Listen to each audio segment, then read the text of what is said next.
Welcome to the Two Disabled Dudes podcast. We believe life is about how we react.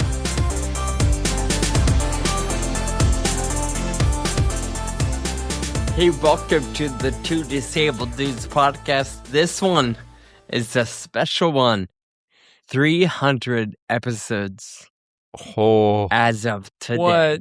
We're glad you're listening today. We set out word a few weeks ago, knowing that we were getting ready for episode 300. We wanted to help in recording it. We wanted to celebrate and hang out with some of our listeners, so we opened up our live studio, newer platforms that we've gotten more comfortable with over the last year or so. We had a bunch of friends come online and talk about episodes and highlights and connections and friendships and so on. And that was just so much fun, which we want to share that conversation with you shortly. But before we get into all that, we thought we would add a couple things on the front side here. Sean, we did this in episode 200, probably in episode 100 as well. No, that one was Jeremy Cowart. Yep. That was awesome. So everybody should listen to that. But episode 200, we talked about some of the conversations that we had at the very beginning when we were starting this podcast, and we had our friend Lindsay help us figure out how to put a production together and plan everything. We talked about a lot of the foundational principles in some of the earlier episodes and stuff. So we do encourage people to listen to episode 200. That was a lot of fun. But, you know, Sean, we talk about a lot, all the incredible things, the great stuff, the high moments from the podcast. I want to bring it down a little bit. What is a really challenging moment that comes to mind from the podcast in the last 10 years? Just one moment. Well, yeah, an example. Really, anything having to do with having to work with you has been challenging.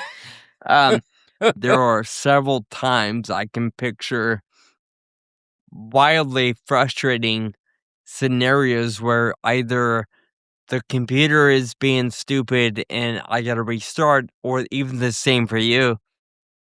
Having some technical difficulties.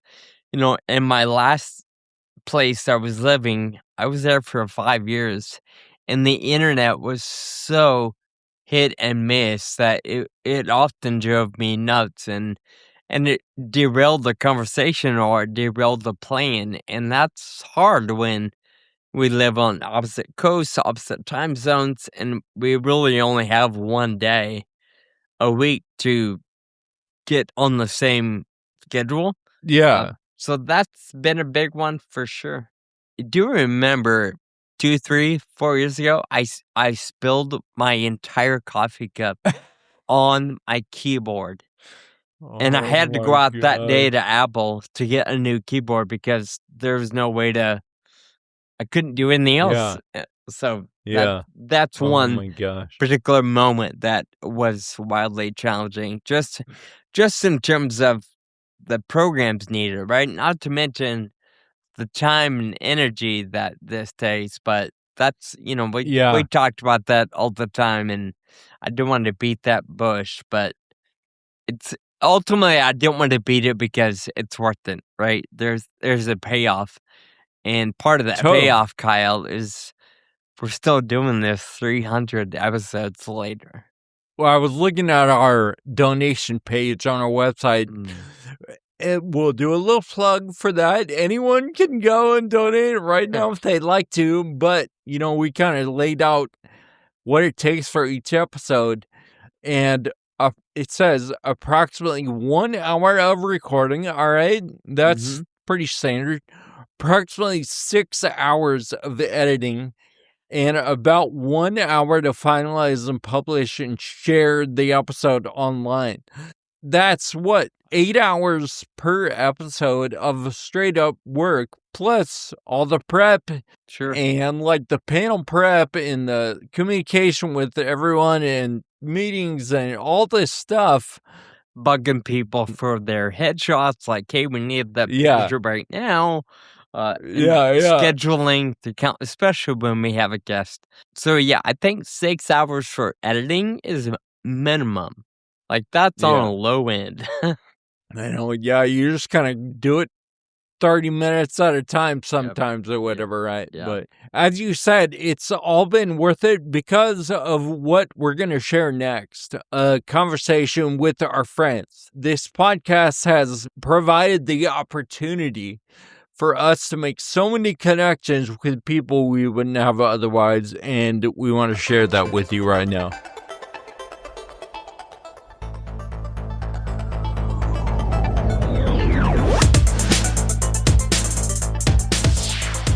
Hey, y'all, welcome to the Two Disabled Dudes podcast, a live version. Kyle, how you feeling this morning? Feeling good. Really stoked about 300 episodes. I don't think either of us thought we'd make it this far. No. There were several points throughout the last 10 years where we're like, we might be done soon. But we've made it, and 300, it's not just a number, right? I mean, we talk about it a lot. It's really incredible, all the stuff this podcast has allowed us to do, right? Yeah. Like I love, and I know you do too, the live shows that we've been able to be on stage for, and like even the virtual panels are really, really fun. All the people that we met, all the guests that we've had, just allows us a reason to be in touch with people. Yeah. And it's been incredible. Yeah, it's been an incredible ride for sure. Hey, like we said, we've got a handful of people in here, and we've already started a chat. So for those that join us, and we'll do a couple of reminders, we'd love to know where you're listening from. If you have comments or questions, you can go to the public chat, and Kyle and I can both read those. We can respond. If anybody feels strongly about coming on, maybe you want to come on camera with us, you can do that. Leah says, I would love to come on camera. We got a couple more people coming in. Hey, Mom and Dad from Chico are here. Hey, Mike. Hey, Diane. Kyle, you were talking about some of the things that we didn't expect. Some of the opportunities we've had over the years. And you mentioned the live stuff or the on-stage stuff. Do you have one that comes to mind? It sticks out in your head for a particular reason. Live shows didn't even, it wasn't even a thing that I thought about, right? Until it was, I guess. You're gonna have to wait because we got somebody calling in. Oh, all right. Oh, it's Leah. That Leah. I want to let everybody know that Leah is somebody we met just last month or February now on the cruise. She also writes for Biden News. Oh, but I think we got you, Leah. Are you there? Can you hear me now? Yes, we can. Sorry, I switched to my phone for some reason. All good. What's going on today? Oh, I was just my mom was like, "Hey, you should join the podcast that they're doing." I was like, "Okay, sure." Why not? Actually, it had some pretty big health news come up right after the cruise. Oh, wow. I was just diagnosed with Charcot-Marie tooth disease. Jeez. So, yeah. Wow. But she's like, and that is big news because that was not a part of the conversations when we were on the cruise. Can you tell us, if you're comfortable, what are some of the things you've been dealing with before that CMT diagnosis? I've been struggling a lot with intermittent paralysis and with speech difficulties. My hands have been a lot weaker, and I've been struggling with writing and typing. And we thought it was due to some other issues that I have, but it was actually due to this CMT or Charcot-Marie tooth disease that I was just diagnosed with last Friday. Oh, wow. So all of that stuff kind of triangulates to Montgomery tooth. Like at this point, you're thinking that's the main cause of all this stuff. A lot of my physical inabilities to do things. Yeah. Yeah. It's a progressive disease, which is explaining why in the past year I went from walking just fine to needing a wheelchair most of the time. Jeez. It's so fresh. I don't think we've ever talked to somebody that the actual diagnosis was as fresh as a week ago. So, Leah, I'm curious, did you find any kind of relief in that diagnosis, being able to identify it? Or did that make things worse or a bigger bummer for you? I think for me, it actually is a good thing. And obviously it's different for everybody, but for me, it explains so much. You know, it's really scary going from being able to walk across a high school campus for years, and then all of a sudden within a year and a half, I'm barely able to get out of bed in the Wow. morning. Yeah. And it also helps, I guess, on the back end with I had to pay out of pocket for my wheelchair because my insurance wouldn't cover it because I didn't have any diagnosed condition that would cause me to need. Wow. So it helps on that end as well with being able to Sure. finally get, what I need. Yeah. Hmm. Okay. Well, thank you for that. And I don't know why I said okay, well. So No, forgive you're me. okay. It's like, okay, you're done. No, thank you so much for sharing that. The reason why I started to transition was we know we're gonna have a few people call in. So Yeah. before you go, I'm so glad to see you and glad you came on today. But I'm curious, since our connection was really the Rare Sea Cruise, I know we've got some mutual friends in Matt LaFleur and other activities at Bio News. Can you share with our viewers today and listeners eventually what the Rare Sea Cruise thing was for you, what it meant? Are you gonna do it again? Like, share some thoughts on that adventure. Yeah, I would love to do the Rare Sea Cruise again. It was really fantastic being able to find, I guess, my people, guys who just got it, and it was a really great experience because there wasn't any kind of, like, "Oh, really? Are you sure that you're sick? Are you sure that you're dealing with that? You don't look like you're disabled," kinda thing. Sure. And it was just a very good experience, and, if there's other people that are listening that have similar experiences to us, I would highly recommend doing it. It Yeah, was fantastic. beautiful. Well said. Thank you. And remind us, Yeah. where are you living? Like, where are you calling in from today? Oh, yeah, sorry, I'm calling in from Colorado. Northern Cool. Colorado. Oh, yeah. Gorgeous. Nice. Well, we're so glad you were on the cruise. It was so wonderful to meet you and your parents, and we're glad you called in today. Yeah, this has been fantastic. Thank you for providing 300 episodes of fantastic content. It's insane. How many have you listened to?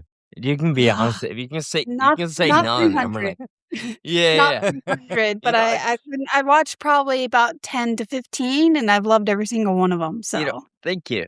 It's funny for us to think back to episode, or at least funny for me when I think back to episodes 1 through, I don't know, 100.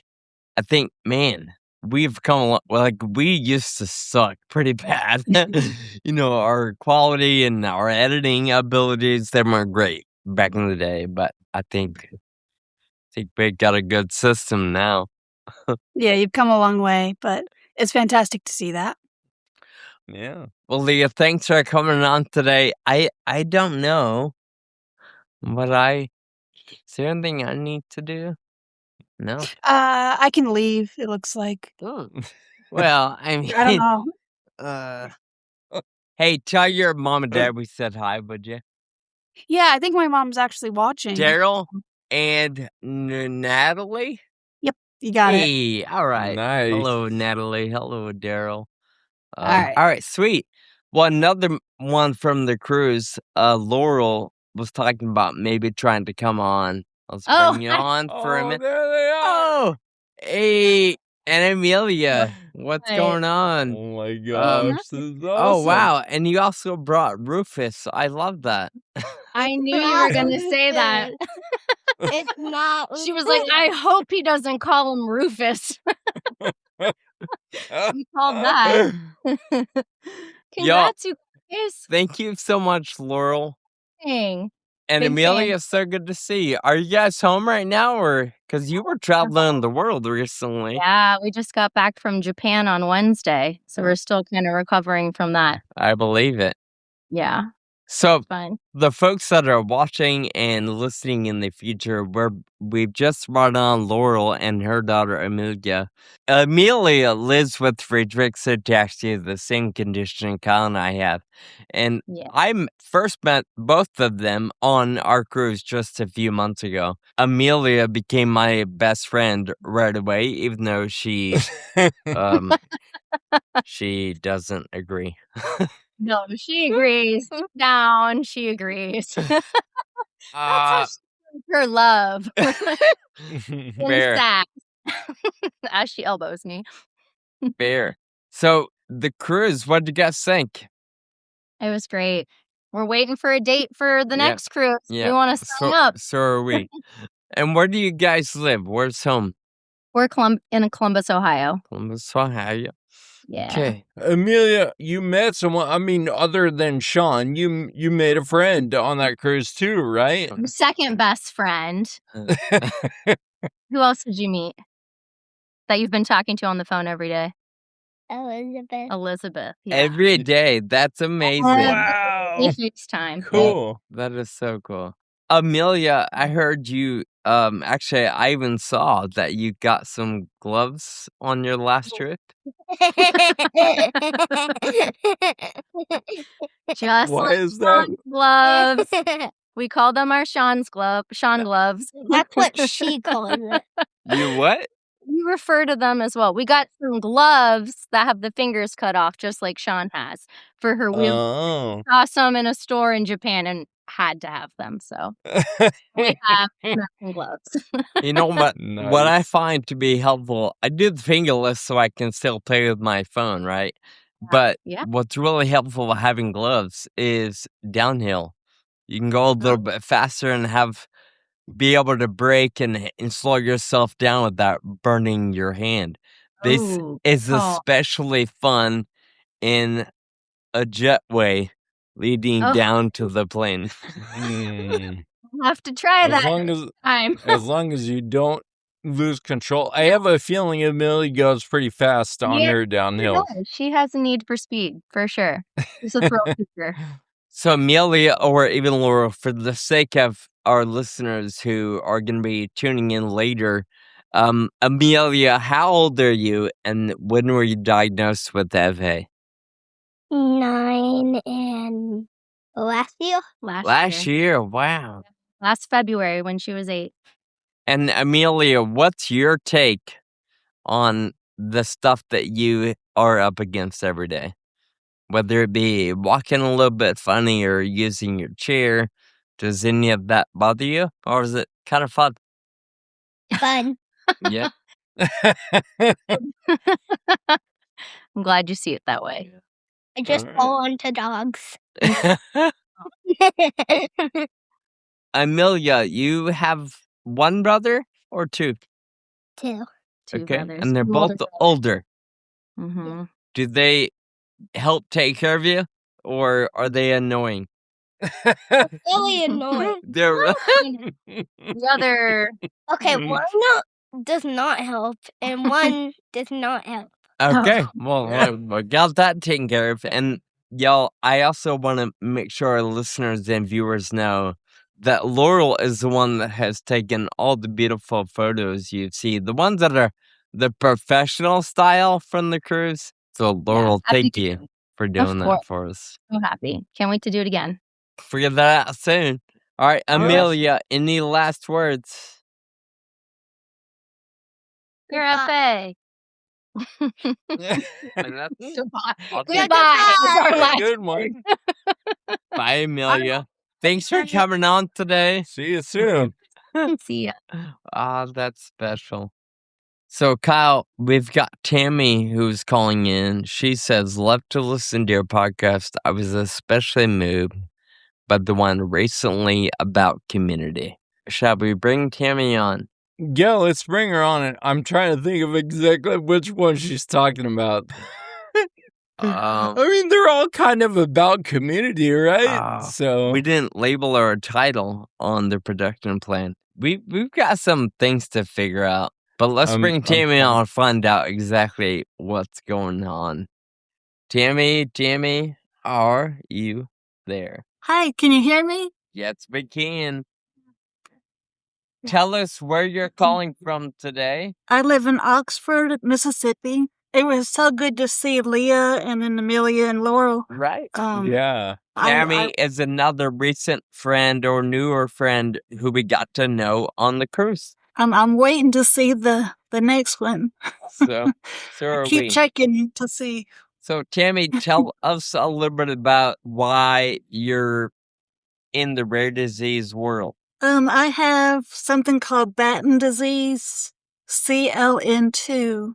There's like 14 different ones, and usually you're diagnosed when you're very young, like 3 years old or so. The start is not able to see as well. Kids go blind, suffer from seizures, inability to walk. I had trouble walking. That's why I started seeing a doctor about 7 years ago, I guess. I was misdiagnosed with spinocerebellar ataxia. And then 2 years later, I had genetic testing, and they said it's Batten disease, which is kind of scary because they said the only one in the United States that has the CLN2 at my age. I'm 54. They don't know, what's going to happen. So I just live every day, go on cruises, and try to make the best of it. Yeah. Yeah. Well said. Tell us your thoughts on episode 294. What was it about that one that sticks out to you? It was just you two talking, and it was about when you find your community, do you need to go all in, or you kind of stay back a little bit, or a little, both. Depends on the day. And I'm like that too. On Facebook, there's a lot of sad stories. Yeah. And if I read something, I might be sad for 2 days afterwards. I kind of have to limit, what I read because of that. And for y'all to say it's okay not to read every little thing, that's okay. I was really moved by that. And I listened to it twice. Cried the first time, but it was just real moving to me, and I thank you for that, both of you. Oh, awesome. Wow. Yeah, I think it's important, we all process it differently. Like we were saying on that episode, Sean jumped right in. It took me 10 years. Even while we're in it, even right now, we can, like you said, we can always choose day to day whether to jump into a certain aspect or not. On the cruise, I think I was the only one with Batten, but there was other people that I connected with, FA or, just different kinds of diseases. And I felt so welcomed, and I go to the BDSRA every year, the conference, and it was just like that. It was just feeling like I didn't have to explain. I didn't have to answer any questions. If people were looking at us funny, it didn't matter. I didn't mind. I didn't care. It was a lot of fun in that sense. I mess up on my words a lot, and, I get embarrassed, but around y'all and everybody else on the cruise, I wasn't embarrassed. I wasn't ashamed to mess up. It was, it's fine. That's one Sean, thing. Yeah, go ahead. Well, I was gonna say, as we all know, Sean messes up his words all the time. Yeah, so, I had a joke as well, so I was gonna pick on you. So all good.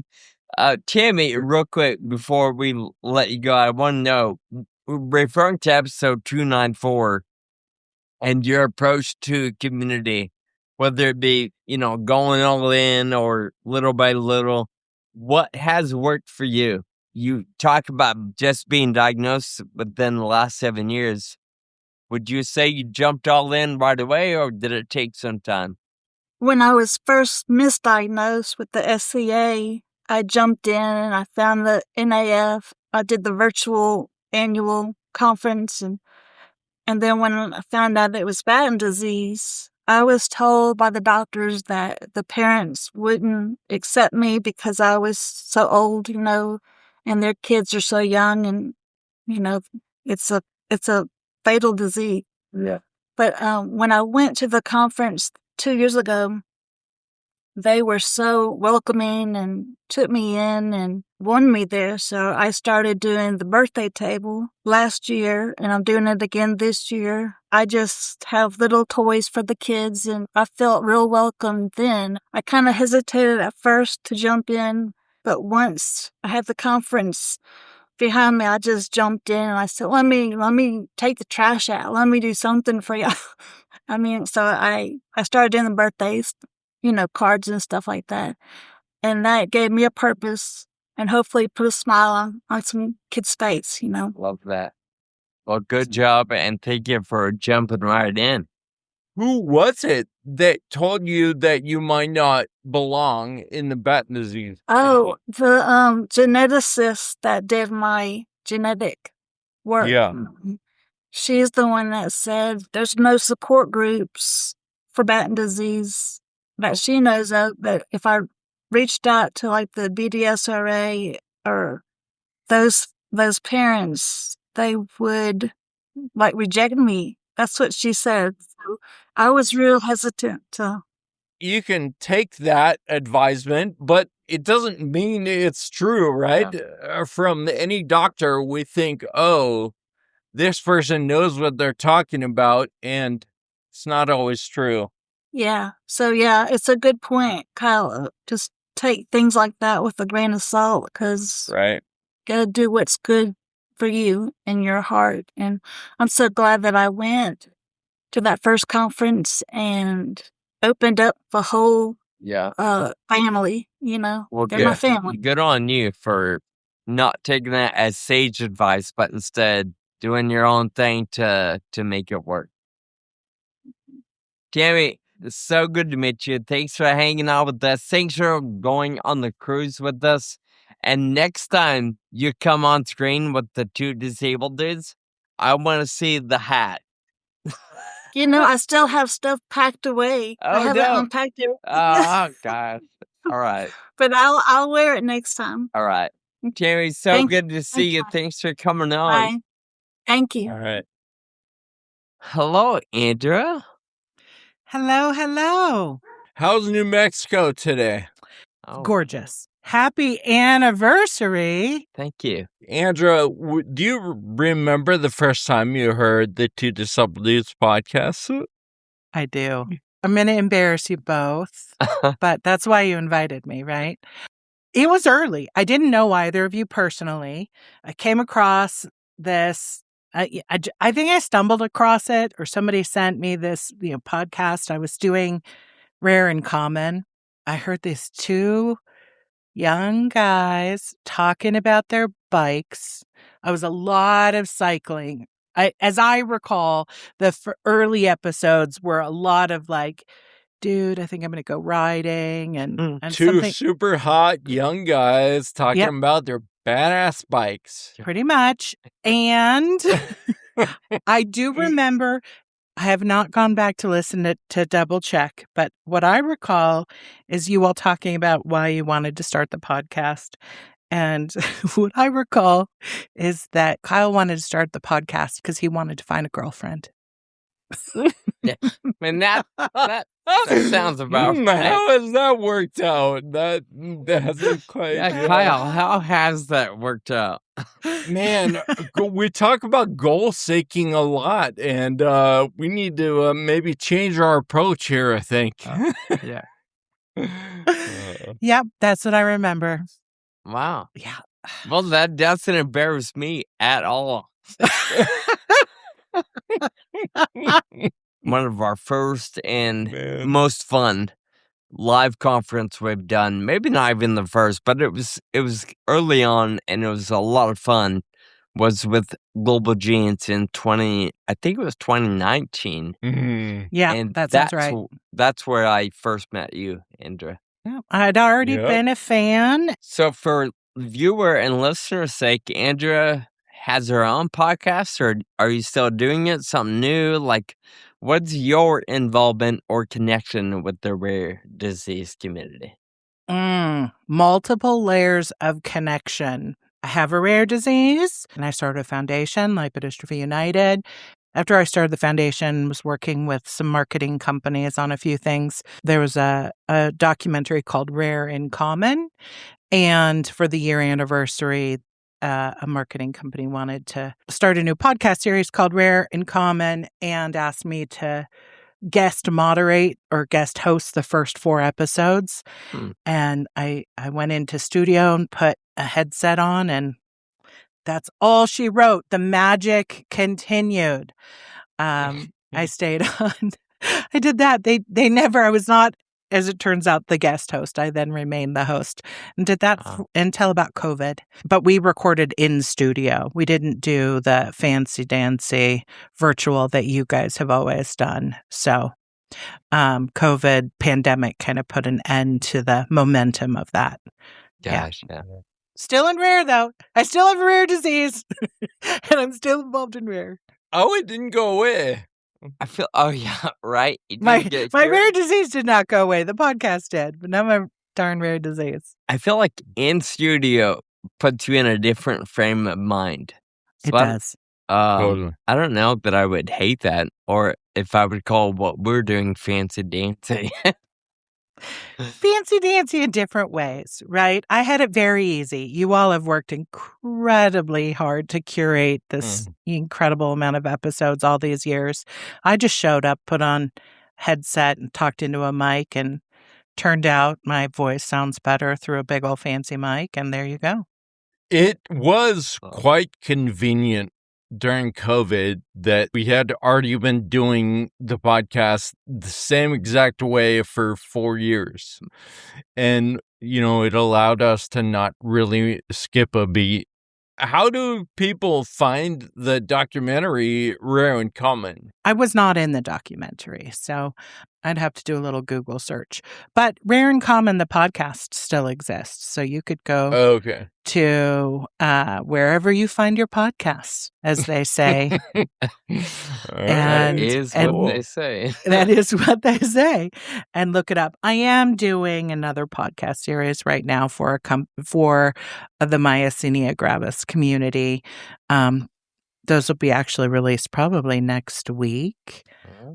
So I have put my headset back on recently. I love it. But otherwise, I've just popped up and invaded your podcast over the years a few times, which I would say are stellar episodes. Your best work. Yeah. maybe.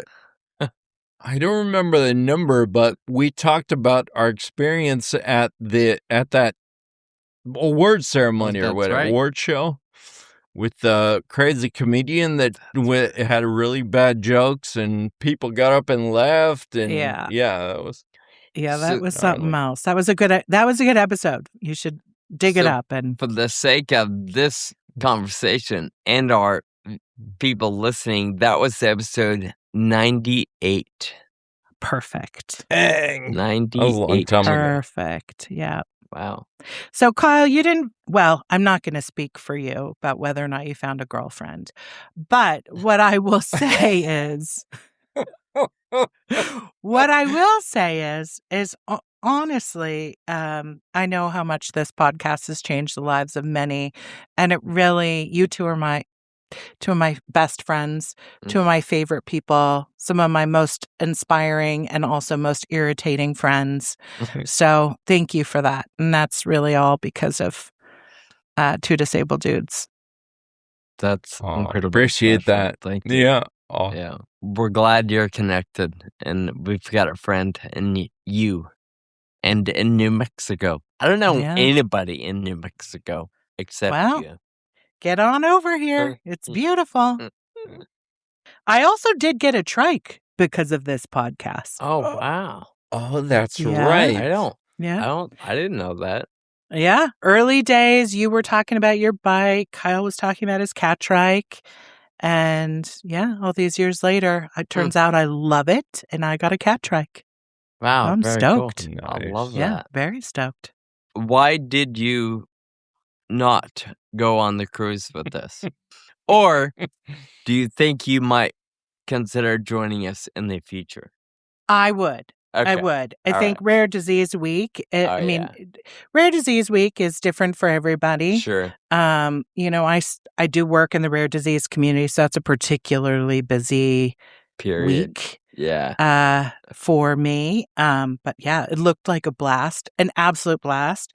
You know how I feel about the idea of just having all my food and beverage and dancing, the dance floor ready for me. So Yep. invite me next time. Yeah. Multiple dance floors too. Yep. Yep. Yeah. Same reason I didn't try to ride to the top of the And highest road fair. in India. That's why. Because I can't keep up with you two. I'll try, but thanks for having me, guys. It's great to see you. Thanks for coming on and sharing a couple things. Great to see you, and we'll see you again soon. Yeah. See ya. Bye, guys. Happy Have a anniversary. good day. Thank you. Thanks. Hey, for the record, I have discovered how to remove people when we're done. You are way better than me at multitasking. I cannot even pretend to try to have a conversation and try to figure something out. Where's the button? Yeah. No way. Like if I'm doing this, that's all I'm doing. Yep. So. And I appreciate hearing that because in the past, I haven't recognized how hard it is for you to multitask. And it used to drive me nuts because I'm like, bro, it's not that hard, but I get it. We all work in different ways. So I do want to go back. Sheila threw out a question. I think she was the only one that had a question. We did get a little echo from Leah. The fingerless gloves are the way to go. For sure. Let's see. Oh, Steve's here. Awesome. Thanks, Steve, for joining us. All right, Sheila, question for Sean. I'm in the early stages of inherited SCA6. That's, how do you say it? Spinocerebellar ataxia type 6. That one. Yep. She rides an upright bike still, and she just gets a little awkward at the beginning and the end of a ride. So she's asking, when or how did you know that it was time to switch to a recumbent trike? I appreciate this question, and Sheila, I'll be completely honest. It was probably a tough transition for me. I should probably have transitioned to the trike a lot sooner than I did. The thing that pushed me over the edge was a few different falls that I had, and I fractured bones. I one time fractured something in my hand, pinky area, nothing major, but it was a fracture. Then another fall, I fractured a toe. So it was just little things like that. I was able to get up and ride home, but the more I did it, or the more I thought about it, the more I realized what I found myself doing was not riding as much because I was afraid to keep falling. And thankfully, those falls were minor, but honestly, they were at a stopping point. Either I was coming up to a red light, or I was slowing down on the bike trail to stop to eat a protein bar or something like that. So it wasn't in the middle of my ride, thankfully not going at high speeds. It was just trying to stop where I would lose balance and end up falling. And of course, put hands out first. And actually, it was 2 fractures in my hand and then a fracture on my foot it just caused me to ride less. And that was something we talked about on the podcast. And thankfully, people in the world of cat trike were like, well, you got to keep riding. So they help make that transition a lot easier. I have the same experience. It was several years earlier than you. Nobody asked. Nobody asked you. Go ahead. Sorry. Oh, it was a question for Sean. It wasn't for Kyle, so use No, that. play. I rode an upright bike to school in college, and I didn't hurt myself, but I remember one time I got to class and there was a whole line of bikes outside the class, and they were all like stood up on kickstands. I started getting off my bike and I was really wobbly, like you were saying, and I fall over. I hit a bike, it hits another bike, and then all of a sudden there's like 30 bikes on the ground, and I'm like, all right, I don't know that was the trigger, but that was one of the things that happened that told me I probably need to find another solution. I imagine that would not be something you forget easily, for sure. We've got another question. Leo wants to know what our favorite episodes are and why. And by the way, Sheila says thank you for answering that. Yeah, I appreciate you reading all these to me, because we have established that Kyle probably doesn't even know where to find the chat section. Sheila says, thanks for your story, Kyle. So a favorite episode? Kyle, do you have one? One that sticks out to me, we've interviewed Rob Long several times, but there was one thing he said, and it was actually a conversation he had with David Feigenbaum. He was asking Dr. Feigenbaum, like, hey, do I need to go back to school and get a PhD to work on rare disease? Dr. Feigenbaum says, no, everyone brings something different. Like, you bring something that I can't bring. And we need everyone's skills to add to this, so if you're good at podcasting, you should do that. If you're good at, riding your trike, whatever, all the things that we do, those are the things that are needed. If we can figure out ways to use those towards the mission, that's what we need. So that was one that really sticks out to me. I mean, it's kind of a concept that we all know, but it's different when someone says it. Along the same lines, I think of James Miller. I think it was James who, when we were talking about being a burden as a disabled or rare disease individual, it was like, has anybody ever actually said those words to you? So you're right. There's something about calling attention to what might exist, but either in reality or in your own head, it's worth calling attention to it. My favorite series was the drug development series we did a couple years back. So episodes 143 to 147. I really enjoyed learning what goes into it, and of course, interviewing the folks that were able to help break it down for us. That was a really great experience. My one single episode or individual that probably goes down as one of my favorites is Rivki Nair. We interviewed her last year, and this one was special. It was in person. We got to meet her and hang out in space to record face to face. And what I loved about Rivki was her whole approach to being a mom and a wife and a child that happens to have a rare disease. She's a therapist vocationally, and I was just so moved by the way she sees the world. She has, I believe, 6 kids, and one of them has CTNMB1, so ultra rare condition. And just the way she's parenting and the way she shared what they're doing and how they're doing it, it was just an incredible interview to play back in my head and listen to probably 10 times. Yeah. So that one sticks out as a strong one and a favorite guest. Yeah, that was fun doing those interviews in person. Over 300 interviews. We probably did, 15 of them in person, maybe. Yeah, not many. And so that was special. If I didn't say it, that episode is 264. So if you want to go back and listen or get a clue on which one I'm talking about, 264. Kyle, I do have a question for you. I'm gonna put you on the spot. All right.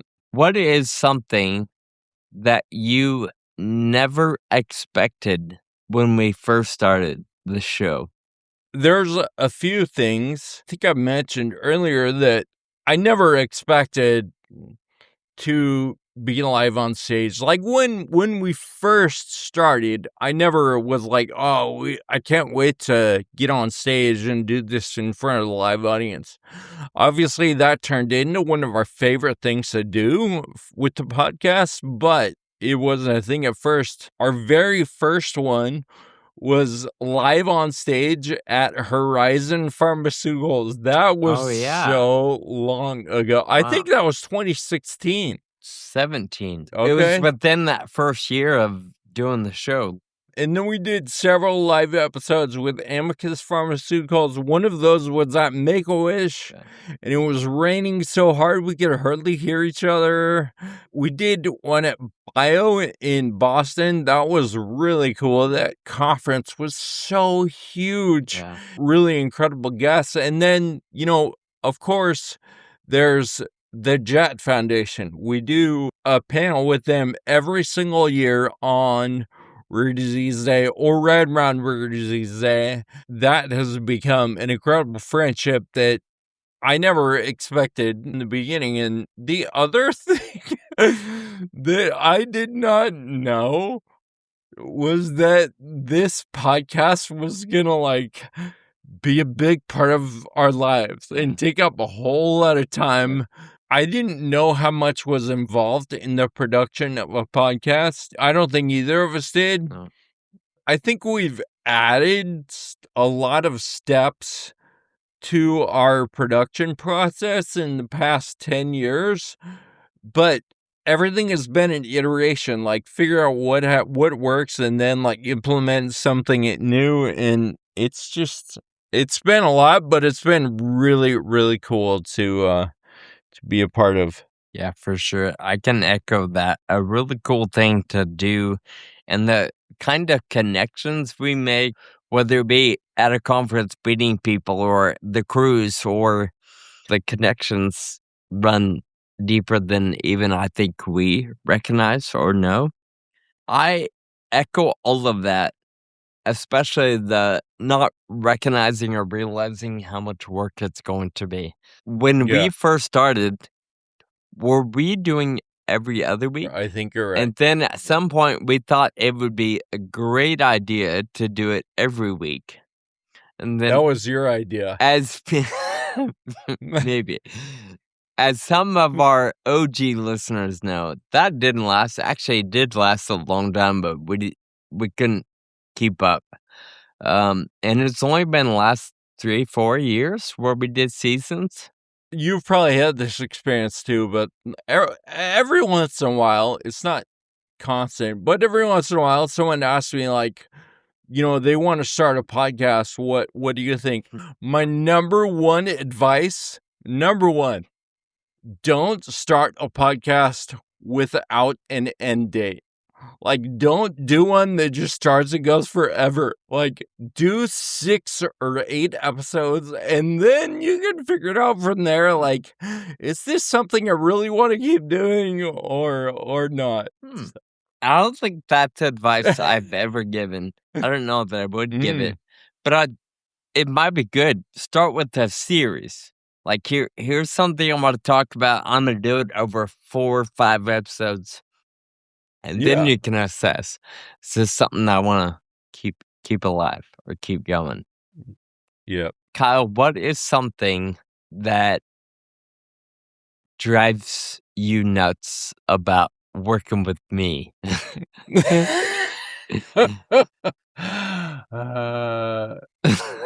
Should I be honest here or no? Answer however you want. You are detail oriented. You're a perfectionist, and that's not what I. Is that the same thing that got you nuts about me? Maybe that's it. What is that ring true for you? Yeah, I think yes. Part of me is thinking about the editing process. You've probably heard it. Kyle's got more filler words than a salt shaker has salt. So that can drive me nuts in the editing process. But I also recognize that I've recognized more and more lately that it's okay to have different styles and to be different. Just I go into every episode that I edit knowing, okay, there are gonna be some elements that need to be cleaned up. So I also want to point this out. If there is an episode where you hear a lot of and so's and so's from Kyle, that's something he edited.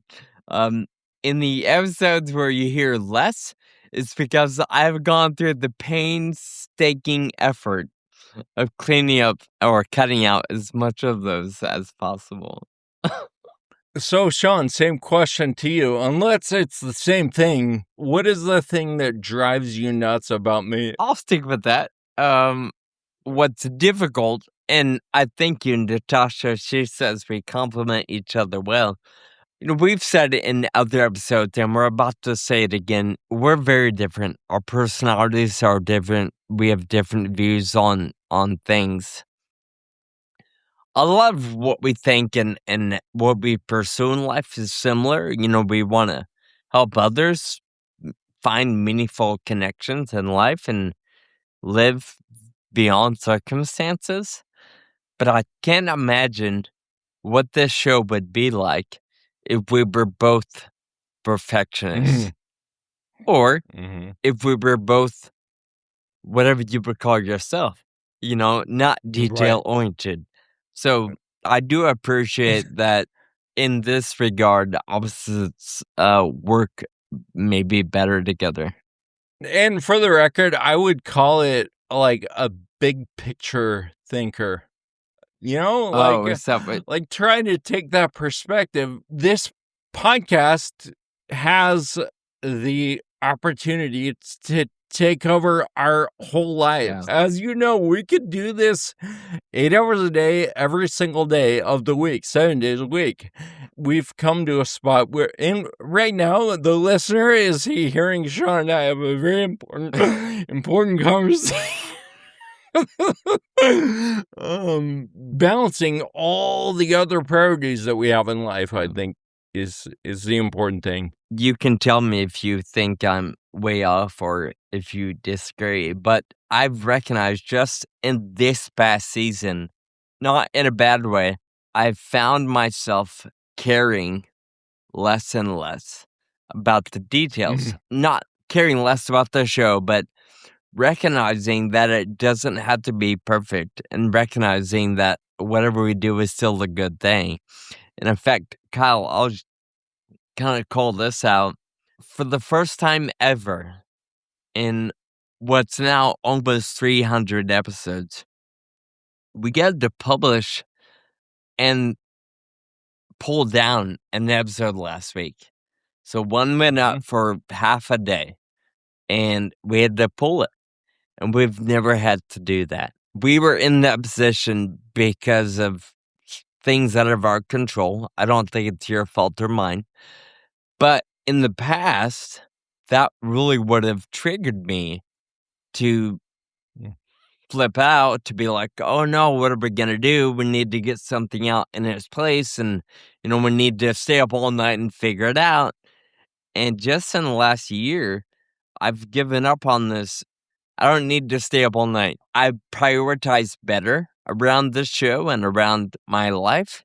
And I feel like I've come a long ways. And Kyle, I don't know what you think, but just thinking about that episode this week, I feel like a year ago, that would have put me in a funk. And this week when it happened, I was like, okay, whatever. I do appreciate that, and I recognize that. And I also think, and I don't know if you can tell on your end, but our production process, it's not perfect, but I feel like I've tried to be a little more detail-oriented, tried For to sure. put things in the right folders and fill out all the forms and Get the put receipts turned in and title. scanned. Yeah, like I Yep. said, neither of us are perfect, but we've come a little more towards each other as the years went on. Yep, So I would echo that. It's been a little more than an hour, and I'm so grateful to have people on. So I want to give y'all the chance before we end up closing the studio down. Is there anything you want to ask or talk about before we go? Sheila said, "Thank you both, Kyle and Sean, for all you do. I really enjoy listening to the podcast, and I've learned a lot from you and your guests. You guys are a lot of fun to listen to and help me keep my sense of humor about dealing with ataxia. Thank you, and congratulations on 300 episodes. It's a big milestone." Tammy appreciates our thank you notes or gratitude at the end of the episodes. And I was thinking about that too, and it was something that you suggested early on, and we've been consistent every single episode, and I think about it a lot, and I appreciate that as well, just to kind of change the mindset. I heard another podcast do something similar, and I was like, oh my gosh, that's fantastic. Uncle Steve, or who I assume to be Uncle Steve, is asking how the climbing is going. It's going. I'm going out today. Right now, my teammates and I are trying to find the right technique and equipment that allows me to hang on to them and take steps, because without a handrail, there's nothing for me to lean on.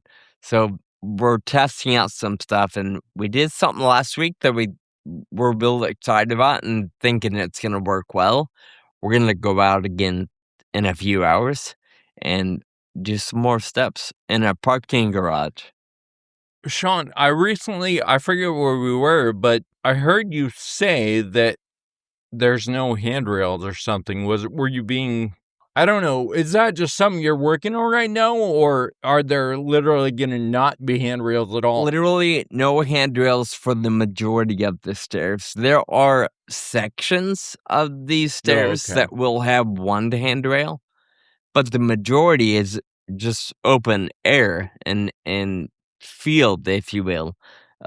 So those are the parts that we're most concerned about. Yeah, of course. Yeah. Leah says, "I really enjoy your wholesome content in a world where the internet is loud. This little corner is so lovely to tune into." Oh, Thank you, Leah. That's really nice. I enjoyed so much interaction today. That was a lot of fun. Yeah, appreciate everybody. You for those that figured out how to call in and come on camera with us or on screen. That was a lot of fun. We're so grateful that you all made time to be a part of today's recording. Thank you so very much. Not only today, but for the last almost 10 years being a part of the show in one way or another. Thank you. Thanks, everybody.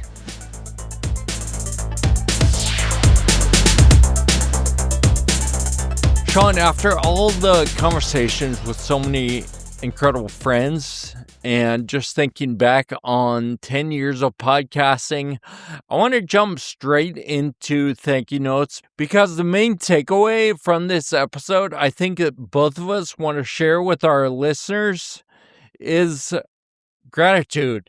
Yeah. So much gratitude for all the friendships and interactions that we had because of the podcast.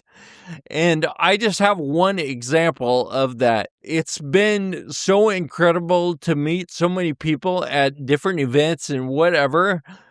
So many people that you had no idea listen to the show, right? I think we both have examples of that. One of mine was the first time I'd ever met Luke Rosen, who we had on the podcast, and we've seen him at events. He's a great friend, incredible person, but he's this huge personality in the rare disease community. Before I had met him, I just saw him across the room. I was like, oh my gosh, there's Luke Rosen. How incredible, right? So I go over to get a picture with him. I hand somebody my phone to take a picture of us. My phone case has the Two Disabled Dudes logo on it. As we're taking the picture, Luke goes, oh my gosh, Two Disabled Dudes, I listen all the time. It was kind of a cool thing that happened. I had obviously no idea Luke listened to the podcast, so that was kind of cool. Every now and then I talk about work on here and my day job with Nugget Markets, which I absolutely love. People know and obviously time off, but I don't walk around talking about the show or things I'm doing in the advocacy world. It comes up here and there. But I'm at an event last year, and at this event, I am on stage a lot. And at the end of the event, I'm mingling with a few people throughout the company that I don't see very often, but, except for once a year at this event. So we're hugging, we're doing photos, everybody's having a good time. And I remember being a part of a group photo because this particular store had a lot of people I didn't know, but this store had won some accolades. So I happened to be in that photo. And as we were kind of high-fiving and separating, one young lady high-fived me and said, I listen to your podcast all the time, and I love your stuff. And that touched me because, I don't advertise it at work. I don't say, go listen to me. And this girl, to me, was somebody I don't know that I have a connection with. I don't know if I would have recognized her if I saw her at Chipotle, right? But it just caused me to realize that things like this have a greater impact and reach more than you may ever know. And to me, that was wildly encouraging. And it just reminded me of why we do this and why we keep doing it. It's things like that tell me we're on the right track. Of course, ultimately, we keep doing it because people keep downloading, because people keep emailing, they keep liking our stuff and following along and listening. And like Kyle said, we are so incredibly grateful for you. We're grateful for 300 episodes and almost 10 years. If you're enjoying this show, please continue to engage with us, continue to download, and of course, share it with others. Rate us, subscribe so you never miss an episode. We've had an incredible ride for almost 10 years, 300 episodes, and Kyle and I are looking forward to more. But right now, we're looking forward to a little reprieve. This wraps up our current season, and we look forward to talking with you again soon.